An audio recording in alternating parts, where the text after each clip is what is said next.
சென்னையிலிருந்து 50 கிலோமீட்டர் தொலைவில் நிலை கொண்டுள்ள ஆழ்ந்த காற்றழுத்த தாழ்வு மண்டலம் வங்கக்கடலில் பல மணி நேரமாக ஒரே இடத்தில் மையம் கொண்டுள்ளது.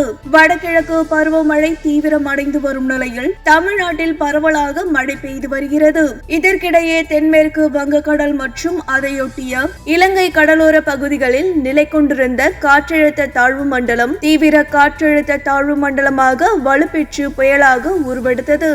இந்த டிட்வா புயல் தற்போது ஆழ்ந்த காற்றழுத்த தாழ்வு மண்டலமாக வலுவிழந்து சென்னை கடற்கரையை நெருங்கி இருக்கும் நிலையில் இன்று காலை முதல் சென்னை மற்றும் அதன் புறநகர் பகுதிகளில் தொடர்ந்து கனமழை பெய்து வருகிறது.